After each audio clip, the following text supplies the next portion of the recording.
पूर्णतया सीसीटीवी युक्त क्लासरूम, रंगीन डिजाइनर क्लासरूम, खेलने और कूदने के लिए हरा भरा मैदान और खेल खिलौने, बच्चों की देखरेख व सुरक्षा का विशेष ध्यान, शिक्षण व्यवस्था व अनुशासन पर विशेष ध्यान, बच्चों के लिए इंडोर और आउटडोर एक्टिविटीज़ की सुविधाएं। और तो और हम प्रत्येक महीने अभिभावक के साथ बच्चों के परफॉर्मेंस को लेकर के एक सुझाव मीटिंग करते हैं और इसके साथ ही साथ आपके बच्चों को लाने और ले जाने के लिए सुविधाएं। आपके बच्चों को लाने इस समय हूँ जिला आजमगढ़ में, और आजमगढ़ का जो संस्थान है, संस्थान का नाम है श्री गिरधारी सिंह यादव उच्चतर माध्यमिक विद्यालय, जो कि गद्दोपुर मलगांव फूलपुर में स्थित है। हमारे साथ बात करने के लिए उपस्थित हैं यहाँ से प्रबंधक महोदय, विद्यालय के अनुशासन अधिकारी। बात करने को और जानने का प्रयास करता हूँ कि वास्तविक अभी हाल ही में परीक्षाएं संपन्न हुई हैं, तो किस तरीके का परिणाम रहे हैं।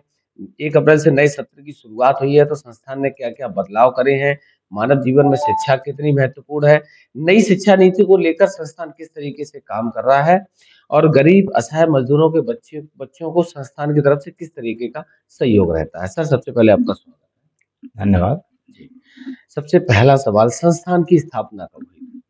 2003 में।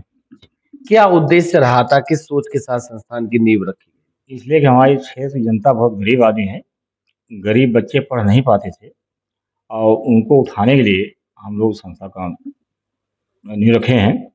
और बहुत से बच्चे यहाँ से, तमाम बच्चे का सिपाही में हैं, तमाम बच्चे का अध्यापक हैं, कुछ डॉक्टर हैं, यहाँ से बन के निकले हैं।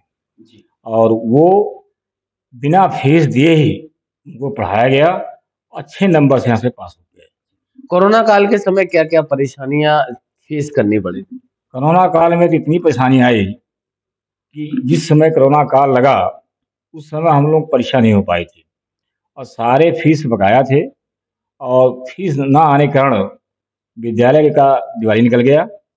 हम लोग सरकार से कोई मदद नहीं मिली, लेकिन फिर भी बच्चे हमारे यहाँ शिक्षा को देखते हुए आए।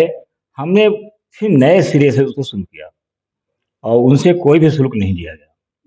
हाँ, अभी हाल ही में परीक्षाएं संपन्न हुई हैं, तो किस तरीके के माहौल में संपन्न हुई? परीक्षा बड़े शांतिपूर्ण ढंग से संपन्न हुई। नकल विहीन परीक्षा कराई गई। बच्चे स्वाध्याय अध्यापकों के निर्देशन में परीक्षा दिए और परीक्षा बड़ी सकुशल संपन्न हुई। परिणाम किस तरीके के रहे? परिणाम आशानुरूप रहे। जो हम लोगों की अपेक्षाएं थी, उस अपेक्षा के अनुरूप हमारे विद्यालय का परिणाम भी ठीक रहा। मानव जीवन में शिक्षा को कितना महत्वपूर्ण?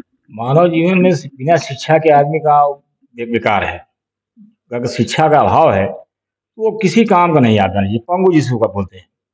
और शिक्षा ही ऐसा चीज है जो देश को आगे ले जा सकता है, और बिना शिक्षा के कोई आगे बढ़ेगा नहीं। और चाहे वो गरीब हो चाहे अमीर हो, और शिक्षा अच्छी देनी चाहिए। ये सोच ना देनी चाहिए मतलब ये बच्चा गरीब है। गरीब हो चाहे अमीर हो, सबको समान शिक्षा ग्रहण करना चाहिए और शिक्षा सबके लिए अनिवार्य होनी चाहिए। आपने देखा कि चूंकि बहुत 20 साल का लगभग आपका अनुभव हो गया शिक्षा क्षेत्र से जुड़े हुए, भारतीय संस्कृति पे कहीं ना कहीं कुठाराघात हो रहा, पश्चिमी सभ्यता हावी हो रही है, तो उस परिवेश में संस्थान क्या प्रयास कर रहा है कि हमारी भारतीय संस्कृति सलामत रहे और शिक्षा भी चलती रहे? देखिए, हम लोग भाई पूर्ण रूप से ये करते हैं, ड्रेस लागू करते हैं, और विदाउट ड्रेस हम किसी बच्चे को नहीं देते। हाँ, जो अमीर है अच्छा पहन के आए, जो गरीब है वो सस्ता पहन के आए, लेकिन ड्रेस में आए।